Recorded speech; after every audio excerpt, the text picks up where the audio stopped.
ನಮಸ್ಕಾರ ಗೆಳೆಯರೇ, ನಾನು ಕಾರ್ಬಲ್ಲಿ ಜಗದೀಶ್.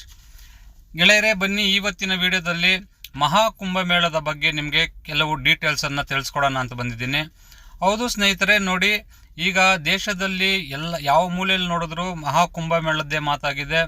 ನೋಡಿ, ನೀವು ನೋಡ್ತಾ ಇದ್ದೀರಾ, ಮೊನ್ನೆ ಕೂಡ ಮಹಾಕುಂಭಮೇಳದಲ್ಲಿ ಕಾಲು ತುಳಿತ ಆಗಿ ಒಂದು 30 ಜನ ಕೂಡ ಸಾವಿಗೀಡಾಗಿದ್ದಾರೆ. ಆ ಘಟನೆ ನಡೀಬಾರ್ದಾಗಿತ್ತು, ನಡೆದೋಗಿದೆ. ಏನಕ್ಕೆ ಈ ಕುಂಭಮೇಳದಲ್ಲಿ ಇಷ್ಟೊಂದು ರಶ್ಶು, ಇಷ್ಟೊಂದು ಜನಸಂದಣಿ ಆಗ್ತಾ ಇದೆ? ಪ್ರಪಂಚದ ಮೂಲೆ ಮೂಲೆಗಳಿಂದ ಈ ಕುಂಭಮೇಳಕ್ಕೆ ಜನಸಾಗರ ಹರಿದು ಬರ್ತಾ ಇದ್ದಾರೆ. ಮತ್ತು ಈ ಕುಂಭಮೇಳ ಏನು ಕಾರಣದಿಂದ ನಡೆಸ್ತಾರೆ, ಮತ್ತು ಯಾವಾಗ ನಡೆಸ್ತಾರೆ, ಯಾವ ರೀತಿ ನಡೆಸ್ತಾರೆ ಅನ್ನೋದ್ರ ಬಗ್ಗೆ ಫುಲ್ ಡೀಟೇಲ್ಸು ನಿಮಗೆ ಈ ವಿಡಿಯೋದಲ್ಲಿ ತಿಳಿಸ್ಕೊಡ್ತೀನಿ. ನೋಡಿ ಸ್ನೇಹಿತರೆ, ಆಗಿದ್ದರೆ ಯಾರೆಲ್ಲ ನಮ್ಮ ವಿಡಿಯೋನ ನೋಡ್ತಾ ಇದ್ದೀರಾ, ದಯವಿಟ್ಟು ನಮ್ಮ ಚಾನಲ್ಗೆ ಒಂದು ಸಬ್ಸ್ಕ್ರೈಬ್ ಮಾಡಿ ಮತ್ತು ಒಂದು ಲೈಕ್ ಕೊಟ್ಟು ನಮ್ಮ ಚಾನಲ್ಗೆ ಸಪೋರ್ಟ್ ಮಾಡಿ ಸ್ನೇಹಿತರೆ. ಈಗ ಕುಂಭಮೇಳ ಸ್ಟಾರ್ಟ್ ಆಗೋದಕ್ಕೆ ಯಾವ ಥರ ಡೀಟೇಲ್ಸು ಏನನ್ನೋದು ಈಗ ತಿಳಿಸ್ಕೊಡ್ತೀನಿ. ನೋಡಿ, ಸ್ವರ್ಗಲೋಕದಲ್ಲಿ ನಿಮ್ಗೆಲ್ಲರಿಗೂ ಗೊತ್ತಿರೋಂಗೆ ದೇವೇಂದ್ರ ರಾಜ ಆಗಿರ್ತಾನೆ. ಸ್ವಲ್ಪ ದೇವೇಂದ್ರನಿಗೆ ನಾನೇ ಅನ್ನೋ ಅಹಂ ಕೂಡ ಇರ್ತೈತೆ. ಆವಾಗ ದೇವಲೋಕಕ್ಕೆ ದುರ್ವಾಸ ಮುನಿಗಳು ಬಂದು ಭೇಟಿ ಕೊಡ್ತಾರೆ. ಭೇಟಿ ಕೊಟ್ಟು ದೇವೇಂದ್ರನಿಗೆ ಒಂದು ಗಿಫ್ಟ್ ಕೊಡ್ತಾರೆ, ಒಂದು ಹಾರ ಕೊಡ್ತಾರೆ. ದೇವೇಂದ್ರ ಹಾರವನ್ನು ಸ್ವೀಕರಿಸಿ ಐರಾವತ ಮೇಲೆ ಇಟ್ಟು ಮರ್ತೋಗ್ತಾನೆ. ಆಗ ಐರಾವತ ಬಂದ್ಬಿಟ್ಟು ಅದು ಓಡಾಡ್ತಾ ಅದೇನಾಗುತ್ತೆ, ಕೆಳಗಡೆ ಜಾರಿ ಬಿದ್ದುಬಿಡುತ್ತೆ. ಆ ಹಾರನ ಐರಾವತ ತುಳಿದ್ಬಿಡುತ್ತೆ. ಅದನ್ನು ನೋಡಿದ ದುರ್ವಾಸ ಮುನಿಗಳು ಕೋಪ ಬಂದು, ನಿನಗೆ ಇಷ್ಟೊಂದು ಅಹಂ ಇದೆಯಲ್ಲ, ನಿನಗೆ ಈ ಅಹಂ ಬರೋದಕ್ಕೆ ಕಾರಣ ಈ ಸಿಂಹಾಸನ, ಆ ಕಾರಣದಿಂದ ನಿನಗೆ ಈ ಸಿಂಹಾಸನ ಇಲ್ಲದೆ ಇದ್ದಂಗೆ ಮಾಡ್ತೀನಿ, ನಾನು ಶಾಪ ಕೊಡ್ತೀನಿ ಅಂತ ಅಂದ್ಬಿಟ್ಟು, ಮತ್ತು ದೇವತೆಗಳೆಲ್ಲ ಈ ಸಿಂಹಾಸನ ನಿಮ್ಮ ಪವರ್ನ ಕಳ್ಕೊತೀರ ಅಂತ ಅಂದ್ಬಿಟ್ಟು ಶಾಪ ಕೊಡ್ತಾರೆ. ಆಗ ರಾಕ್ಷಸರಿಗೂ ಮತ್ತು ದೇವತೆಗಳಿಗೆ ಯುದ್ಧ ನಡೀತೈತೆ. ಆವಾಗ ದೇವತೆಗಳು ಸೋಲಕ್ಕೆ ಸ್ಟಾರ್ಟ್ ಆಗ್ತಾರೆ, ರಾಕ್ಷಸರು ಗೆಲ್ಲೋದಕ್ಕೆ ಸ್ಟಾರ್ಟ್ ಆಗುತ್ತೆ. ಇದನ್ನು ನೋಡಿ ದೇವತೆಗಳೆಲ್ಲ ಒಂದಾಗಿ ಏನೀಗ ಈ ಥರ ಆಗಿದೆಯಲ್ಲ ಅಂತ ಅಂದ್ಬಿಟ್ಟು ದುರ್ವಾಸ ಮುನಿಗಳ ಶಾಪ ವಿಮೋಚನೆಗೆ ಏನು ಪರಿಹಾರ ಅಂತ ಅಂದ್ಬಿಟ್ಟು ಮಹಾವಿಷ್ಣು ಹತ್ರ ಹೋಗ್ತಾರೆ. ಮಹಾವಿಷ್ಣು ಹತ್ರ ಹೋಗಿ, ಈ ಥರ ಇದೆ ಸ್ವಾಮಿ, ನಮಗೊಂದು ಪರಿಹಾರ ಕೊಡಿ ಅಂತ ಕೇಳಿದಾಗ ಮಹಾವಿಷ್ಣುವು ಇದಕ್ಕೆ ಪರಿಹಾರ ಇರೋದು ಒಂದೇ ಒಂದಿದೆ. ಈ ಯೂನಿವರ್ಸಲಲ್ಲಿ ಒಂದು ಕ್ಷೀರಸಾಗರ ಇದೆ. ಆ ಕ್ಷೀರಸಾಗರದಲ್ಲಿ ನೀವು ಅದನ್ನು ಕಡಿದರೆ ಅದರಲ್ಲಿ ನಿಮಗೆ ಅಮೃತ ಬರುತ್ತೆ. ಆ ಅಮೃತವನ್ನು ಸೇವಿಸಿದ್ರೆ ನಿಮಗೆ ಮರಣ ಇರೋದಿಲ್ಲ. ಆವಾಗ ನೀವು ರಾಕ್ಷಸರನ್ನ ಸಂಹಾರ ಮಾಡ್ಬೋದು ಅಂತ ಹೇಳ್ತಾರೆ. ಆದರೆ ಇದು ದೇವತೆಗಳ ಕೈಯಲ್ಲಿ ಮಾತ್ರ ಸಾಧ್ಯ ಆಗೋದಿಲ್ಲ, ಇದಕ್ಕೆ ಸಹಾಯಕ್ಕೆ ರಾಕ್ಷಸರು ಕೂಡ ಬರಬೇಕಾಗುತ್ತೆ ಅಂತಂದ್ಬಿಟ್ಟು ಸ್ವಾಮಿ ಮಹಾವಿಷ್ಣು ಹೇಳ್ತಾರೆ. ಆಗ ಸರಿ ಅಂತಂದ್ಬಿಟ್ಟು ದೇವತೆಗಳೆಲ್ಲ ಹೋಗಿ ರಾಕ್ಷಸರ ಬಳಿ ಹೇಳಿ, ಈ ಥರ ಇದೆ, ಅಮೃತ ಸಿಗುತ್ತೆ ಅಂತ ಹೇಳಿದಾಗ ರಾಕ್ಷಸರು ಕೂಡ ಒಪ್ಪಿಕೊಂಡು ಒಂದು ಅಗ್ರಿಮೆಂಟ್ ಮಾಡ್ಕೋತಾರೆ. ಅಂದರೆ ಈ ಕ್ಷೀರಸಾಗರದಿಂದ ನಾವು ಕಡಿಬೇಕಾದ್ರೆ ಏನೇನು ಬರುತ್ತೆ ಅದು ಎಲ್ಲದನ್ನು ಇಬ್ಬರು ಅರ್ಧ ತಗೋಬೇಕು ಅಂತಂದ್ಬಿಟ್ಟು ಒಂದು ಅಗ್ರಿಮೆಂಟ್ ಥರ ಮಾತಾಡ್ಕೋತಾರೆ. ಆ ನಂತರ ಆ ಕಡಿಯೋದಕ್ಕೆ ಅಂತಂದ್ಬಿಟ್ಟು ನೋಡೋದಾದರೆ ಮೇರು ಪರ್ವತನ ತಗೋತಾರೆ. ಮತ್ತು ಅದಕ್ಕೆ ಹಗ್ಗ ಆಗಿ ಬಳಸೋದಕ್ಕೆ ನಾಗದೇವತೆಗಳಿಗೆ ರಾಜ ಆದ ವಾಸುಕಿಯನ್ನು ಕರ್ಕೋತಾರೆ. ವಾಸುಕಿ ತಲೆ ಕಡೆ ರಾಕ್ಷಸರು ನಿಂತ್ಕೋತಾರೆ, ಬಾಲದ ಕಡೆ ದೇವತೆಗಳು ನಿಂತ್ಕೊಂಡು ಕಡಿತಾರೆ. ಆಗ ಮೊದಲನೇದಾಗಿ ವಿಷ ಬರುತ್ತೆ. ಆ ವಿಷ ಬಂದು ಭೂಮಿ ಮೇಲೆ ಬಂದರೆ ಇಡೀ ಪ್ರಪಂಚ ನಾಶ ಆಗುತ್ತೆ ಅಂದ್ಬಿಟ್ಟು ಆವಾಗ ಮಹಾದೇವನ ಬೇಡ್ಕೋತಾರೆ. ಆಗ ಮಹಾದೇವ ಬಂದು ಆ ವಿಷವನ್ನು ಕುಡಿದು ವಿಷಕಂಠನಾಗ್ತಾನೆ. ಆ ನಂತರ ಬರೋದೇ ಕಾಮಧೇನು, ಕಲ್ಪವೃಕ್ಷ ಮತ್ತು ಲಕ್ಷ್ಮೀದೇವಿ ಮಹಾವಿಷ್ಣುವನ್ನು ಮದುವೆ ಆಗ್ತಾಳೆ. ಆ ನಂತರ ಬೃಹಸ್ಪತಿ ಅಮೃತ ಹಿಡ್ಕೊಂಡು ಬರ್ತಾನೆ ಸ್ನೇಹಿತರೆ. ಆಗ ಅಮೃತ ಬಂದ ಮೇಲೆ ಮೊದಲೇ ಇವರು ಅಗ್ರಿಮೆಂಟ್ ಆಗಿರೋ ಥರ ದೇವತೆಗಳು ಮತ್ತು ರಾಕ್ಷಸರು ಇಬ್ಬರು ಸೇರಿ ಕುಡಿಬೇಕು ಅಂತಂದ್ಬಿಟ್ಟು ನಡೀತಾ ಇರಬೇಕಾದ್ರೆ ಮಹಾವಿಷ್ಣು ಒಂದು ಪ್ಲ್ಯಾನ್ ಮಾಡ್ತಾನೆ. ಈ ಮಹಾವಿಷ್ಣು ಮೋಹಿನಿ ಅವತಾರ ತಾಳ್ತಾನೆ. ಆಗ ಆ ಅಮೃತ ಇರುವ ಗಡಿಗೆ ತಗೊಂಡು 4 ದೇವತೆಗಳ ಹತ್ರ ಕೊಟ್ಬಿಟ್ಟು ನೀವು ತಗೊಂಡೋಗಿ ಅಂತ ಹೇಳ್ತಾರೆ.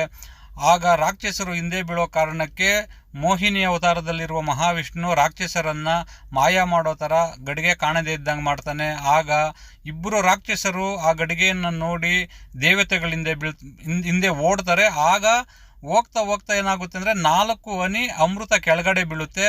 ಆ 4 ಹನಿ ಈ ನಮ್ಮ ದೇಶದಲ್ಲಿ ಯಾವ ಭೂಭಾಗದಲ್ಲಿ ಬೀಳುತ್ತೋ ಆ ಭಾಗವನ್ನು ಅಮೃತ ಸ್ಥಳ ಅಂತ ಹೇಳಿ ಅಲ್ಲಿ ಕುಂಭಮೇಳ ಪುಣ್ಯ ಸ್ನಾನ ಮಾಡ್ತಾರೆ ಸ್ನೇಹಿತರೆ. ನೋಡಿ, ಆಗಿದ್ರೆ 4 ಜಾಗ ಎಲ್ಲೆಲ್ಲಿ ಅಂತಂದರೆ, 1 ನಾಸಿಕ್ಕು, 2 ಉಜ್ಜಯಿನಿ ಮತ್ತು ಹರಿದ್ವಾರ ಮತ್ತು ಪ್ರಯಾಗ್ರಾಜ್. ಈ 4 ಸ್ಥಳಗಳಲ್ಲಿ ಕುಂಭಮೇಳ ನಡೆಯುತ್ತೆ. ನೋಡಿ, ಪ್ರತಿ 6 ವರ್ಷಕ್ಕೆ ಅರ್ಧ ಕುಂಭಮೇಳ ನಡೆಯುತ್ತೆ ಮತ್ತು 12 ವರ್ಷಕ್ಕೆ ಪೂರ್ಣ ಕುಂಭಮೇಳ ಅಂತ ಅಂದ್ಬಿಟ್ಟು ನಡೆಯುತ್ತೆ. ಹಾಗೆ 12 ವರ್ಷಕ್ಕೆ ನಡೆದ ನಂತರ 144 ವರ್ಷಕ್ಕೆ ಒಂದೊಂದು ಸರ್ತಿ ನಡೆಯೋದೇ ಮಹಾ ಕುಂಭಮೇಳ. ಅದು ಈಗ 2025ರಲ್ಲಿ ನಡೀತಾ ಇದೆ. ಆ ಕಾರಣಕ್ಕೆ ಜನ ಇಷ್ಟು ದೇಶದ ಮೂಲೆಯಿಂದ ಅಲ್ಲದೆ ಇಡೀ ಪ್ರಪಂಚಾದ್ಯಂತ ಈ ಕುಂಭಮೇಳಕ್ಕೆ ಈ ಇವೆಂಟ್ಗೆ ಬರ್ತಾನೆ ಇದ್ದಾರೆ ಜನಸಾಗರ.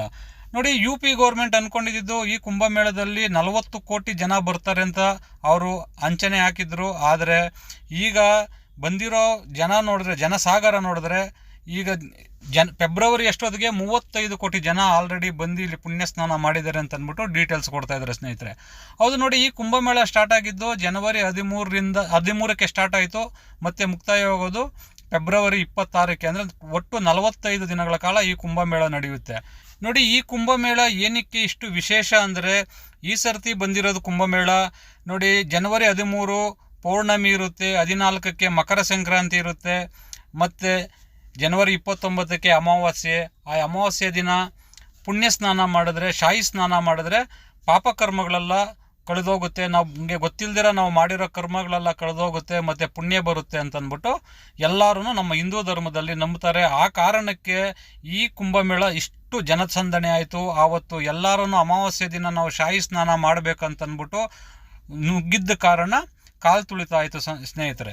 ನೋಡಿ, ಹಾಗಿದ್ರೆ ಈ ಕುಂಭಮೇಳ ಯಾವಾಗ ನಡೆಯುತ್ತೆ ಅಂತ ನೋಡೋದಾದರೆ, ಪ್ರತಿ 6 ವರ್ಷಕ್ಕೊಂದ್ಸತಿ ಅರ್ಧ ಕುಂಭಮೇಳ ನಡೆಯುತ್ತೆ, 12 ವರ್ಷಕ್ಕೊಂದ್ಸತಿ ಮಹಾಕುಂಭಮೇಳ ಪೂರ್ಣ ಕುಂಭಮೇಳ ನಡೆಯುತ್ತೆ.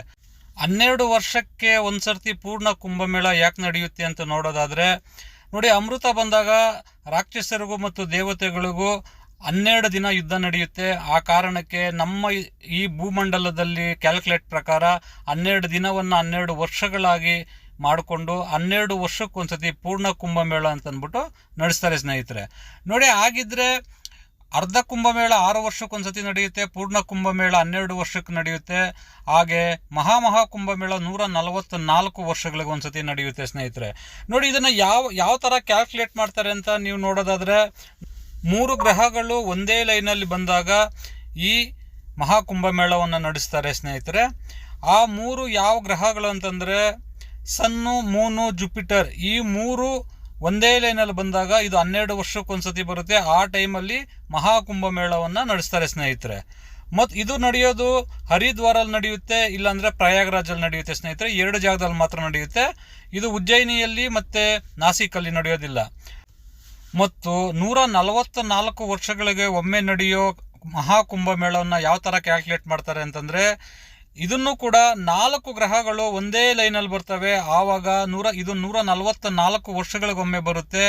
ಆವಾಗ ಇದನ್ನು ಮಹಾ ಕುಂಭಮೇಳ ಅಂತ ಅಂದ್ಬಿಟ್ಟು ದೊಡ್ಡ ಈವೆಂಟ್ ಅಂತಂದ್ಬಿಟ್ಟು ಈ ಕುಂಭಮೇಳ ನಡೆಸ್ತಾರೆ ಸ್ನೇಹಿತರೆ. ಆವಾಗ ಬರೋ ಗ್ರಹಗಳು ಯಾವುದಂತಂದರೆ, ಜುಪಿಟರು, ಮೂನು, ಶನಿ ಮತ್ತು ಸೂರ್ಯ. ಈ 4 ಗ್ರಹಗಳು ಒಂದೇ ಲೈನಲ್ಲಿ ಬರುತ್ತೆ. ಇದು 144 ವರ್ಷಗಳಿಗೆ ಒಂದ್ಸತಿ ಬರುತ್ತೆ.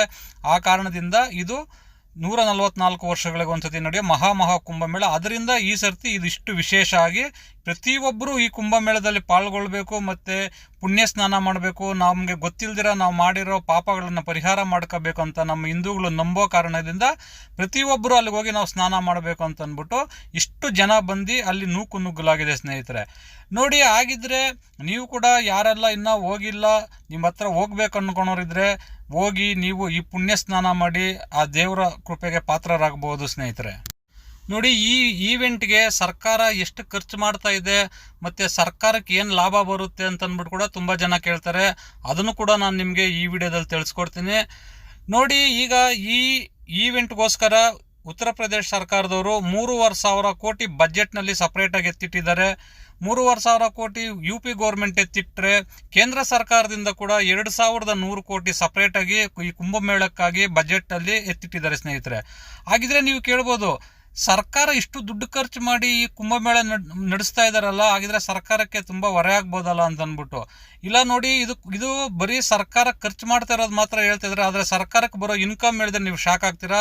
ಯು ಪಿ ಗೌರ್ಮೆಂಟ್ಗೆ ಈ ಮಹಾ ಕುಂಭಮೇಳದಲ್ಲಿ ಆದಾಯ ಅವ್ರು ಎಕ್ಸ್ಪೆಕ್ಟ್ ಮಾಡಿರೋದು 25,000 ಕೋಟಿಯಿಂದ 30,000 ಕೋಟಿ ಬರುತ್ತೆ ಅಂತ ಅಂದ್ಬಿಟ್ಟು ಎಕ್ಸ್ಪೆಕ್ಟ್ ಮಾಡಿದ್ದಾರೆ. ಹೌದು ನೋಡಿ, ನೀವು ಕೇಳ್ತಾ ಇರೋದು ನಿಜ. ಏಕೆ ಅಂತಂದರೆ, ಹೆಂಗೆ ಬರುತ್ತೆ ಅಂತ ನೀವು ಅನ್ಕೊಬೋದು. ಯಾಕಂದರೆ ಈಗ ಇಷ್ಟೊತ್ತಿಗೆ 35 ಕೋಟಿ ಜನ ಯು ಪಿಗೆ ಭೇಟಿ ಕೊಟ್ಟಿದ್ದಾರೆ. ಆವಾಗ ಅಲ್ಲಿ ವ್ಯಾಪಾರ ವಹಿವಾಟುಗಳು ಕೂಡ ಜಾಸ್ತಿ ಆಗುತ್ತೆ. ಅದರಿಂದ ಬರೋ GST ಸರ್ಕಾರಕ್ಕೆ ತುಂಬಾ ಲಾಭ ಆಗುತ್ತೆ. ಆ ಕಾರಣದಿಂದ ಸರ್ಕಾರಕ್ಕೆ ಅವ್ರಿಗೆ 25,000ದಿಂದ 30,000 ಕೋಟಿ ಲಾಭ ಬರ್ತಿದೆ ಸ್ನೇಹಿತರೆ.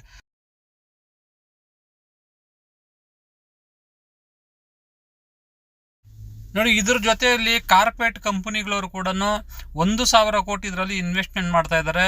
ನೀವು ಕೇಳ್ಬೋದು, ಕಾರ್ಪೊರೇಟ್ ಕಂಪ್ನಿಗಳವ್ರು ಏನಕ್ಕೆ 1,000 ಕೋಟಿ ಇನ್ವೆಸ್ಟ್ಮೆಂಟ್ ಮಾಡ್ತಾರೆ ಅಂತಂದ್ಬಿಟ್ಟು. ಏನಕ್ಕೆಂದರೆ ಈ ಮಹಾಕುಂಭಮೇಳ ನಡೀತಾ ಇರೋ ಒಟ್ಟು ವಿಸ್ತೀರ್ಣ ಎಷ್ಟಂದರೆ 10,000 ಎಕರೆಯಲ್ಲಿ ಈ ಕುಂಭಮೇಳ ನಡೀತಾ ಇದೆ. 10,000 ಎಕರೆ ಅಂದರೆ ನೀವು ಊಹೆ ಮಾಡ್ಕೋಬೋದು, ಅಲ್ಲಿ ಎಷ್ಟು ಅಂಗಡಿಗಳಿರ್ತೈತೆ, ಎಷ್ಟು ಜನ ಬಂದು ಹೋಗ್ತಾ ಇದ್ದಾರೆ. ಅಲ್ಲಿ ಈಸಿಯಾಗಿ ಅವರ ಬ್ರ್ಯಾಂಡನ್ನು ಅಡ್ವರ್ಟೈಸ್ಮೆಂಟ್ ಮಾಡ್ಕೋಬೋದು. ಆ ಕಾರಣದಿಂದ ಅವರು ಕೂಡ 1,000 ಕೋಟಿ ಇದರಲ್ಲಿ ಇನ್ವೆಸ್ಟ್ಮೆಂಟ್ ಮಾಡ್ತಾ ಇದ್ದಾರೆ ಸ್ನೇಹಿತರೆ. ಹಾಗಿದ್ರೆ ನೋಡಿ, ಈ ಈವೆಂಟ್ಗೆ ನಮ್ಮ ದೇಶದಿಂದನೇ ಅಲ್ದಿರ ವಿದೇಶಗಳಿಂದ ಕೂಡ ಜನಸಾಗರ ಹರಿದು ಬರ್ತಾ ಇದ್ದಾರೆ. ಆ ಕಾರಣದಿಂದ ಈ ಕಾರ್ಪೊರೇಟ್ ಕಂಪ್ನಿಗಳವರು ಕೂಡ ಇನ್ವೆಸ್ಟ್ಮೆಂಟ್ ಮಾಡ್ತಾ ಇದ್ದಾರೆ. ನೋಡಿ, ಇದು ಬರೀ ನಮ್ಮ ಧಾರ್ಮಿಕ ಭಕ್ತಿಯಿಂದನೇ ಅಲ್ದಿರ ಕೂಡ ಬಿಸ್ನೆಸ್ ಪರವಾಗಿ ಕೂಡ ಈ ಕುಂಭಮೇಳ ಎಷ್ಟು ಬಿಸ್ನೆಸ್ ಆಗುತ್ತೆ ಅಂದ್ಬಿಟ್ಟು ಕೂಡ ಈ ವಿಡಿಯೋದಲ್ಲಿ ನಿಮಗೆ ತಿಳಿಸ್ಕೊಟ್ಟಿದ್ದೀನಿ. ಇದಿಷ್ಟೇ ಅಲ್ಲದೆ ಮುಖ್ಯವಾಗಿ ಇನ್ನೊಂದು ಏನಂತಂದರೆ, UP ಗೌರ್ಮೆಂಟು ಈಗ ಸರ್ಕಾರದಲ್ಲಿರೋದು ಯೋಗಿ ಆದಿತ್ಯನಾಥ್ ಅವರು ಕೂಡ ಒಬ್ಬ ಸಾಧು ಆದ ಕಾರಣ ಇನ್ನೊಂದು ಕಳೆ ಬಂದಿದೆ ಅಂತ ಕೂಡ ಈ ಈವೆಂಟ್ಗೆ ಹೇಳ್ಬೋದು ಸ್ನೇಹಿತರೆ. ನೋಡಿ, ಈ ಪುಣ್ಯ ಸ್ನಾನಕ್ಕೆ ನಾಳೆ ಪ್ರಧಾನಿಗಳಾದ ನರೇಂದ್ರ ಮೋದಿಜಿಯವರು ಕೂಡ ಹೋಗ್ತಾ ಇದ್ದಾರೆ. ನೀವು ಕೂಡ ಯಾರಾದರೂ ಹೋಗ್ಬೇಕು ಅನ್ಕೊಂಡ್ರೆ ಇನ್ನು ಫೆಬ್ರವರಿ 26ವರೆಗೂ ಟೈಮ್ ಇರುತ್ತೆ. ಆರಾಮಾಗಿ ಹೋಗಿ ಅಲ್ಲಿ ಪುಣ್ಯ ಸ್ನಾನ ಮಾಡ್ಕೊಬನ್ನಿ. ನಮ್ಮ ಹಿಂದೂಗಳಿಗೆ ತುಂಬ ಪವಿತ್ರವಾದ ಜಾಗ ಅದು. ಯಾಕಂದರೆ ಗಂಗಾ, ಯಮುನಾ, ಸರಸ್ವತಿ 3 ನದಿಗಳು ಸಂಗಮ ಆಗೋ ಜಾಗ. ಆ ಕಾರಣದಿಂದ ಮತ್ತು ಇನ್ನೊಂದೇನೆಂದರೆ, ಇದು 144 ವರ್ಷಗಳಿಗೆ ಒಮ್ಮೆ ಬಂದಿರೋ ಕಾರಣ ಈಗಿರೋ ಜನ್ರೇಷನ್ನು ಯಾರನ್ನು ಮುಂದಿನ ಈ ಮಹಾಕುಂಭಮೇಳ ನೋಡೋದು ಕೂಡ ಆಗೋದಿಲ್ಲ. ಆ ಕಾರಣದಿಂದ ಇವಾಗ ನಮಗೆ ಸಿಕ್ಕಿರೋದು ನಮ್ಮ ಪುಣ್ಯ. ಎಲ್ಲರೂ ಹೋಗಿ ಈ ಪುಣ್ಯ ಸ್ನಾನ ಮಾಡಿ ಅಂತ ಹೇಳ್ತಾ ಇದ್ದೀನಿ. ನೋಡಿ ಸ್ನೇಹಿತರೆ, ಈ ವಿಡಿಯೋ ನಿಮಗೆ ಮಹಾಕುಂಭಮೇಳದ ಬಗ್ಗೆ ಮಾಡಿದ್ದು ಈ ವಿಡಿಯೋ ನಿಮಗೆ ಇಷ್ಟ ಆಗಿದೆ ಅನ್ಕೋತೀನಿ. ಯಾರೆಲ್ಲ ನಮ್ಮ ಚಾನಲ್ನ ನೋಡ್ತಾ ಇದ್ದೀರಾ, ದಯವಿಟ್ಟು ನಮ್ಮ ಚಾನಲ್ಗೆ ಒಂದು ಸಬ್ಸ್ಕ್ರೈಬ್ ಮಾಡಿ ಮತ್ತು ಒಂದು ಲೈಕ್ ಕೊಟ್ಟು ಸಪೋರ್ಟ್ ಮಾಡಿ. ಥ್ಯಾಂಕ್ ಯು, ಧನ್ಯವಾದಗಳು, ಶುಭ ದಿನ.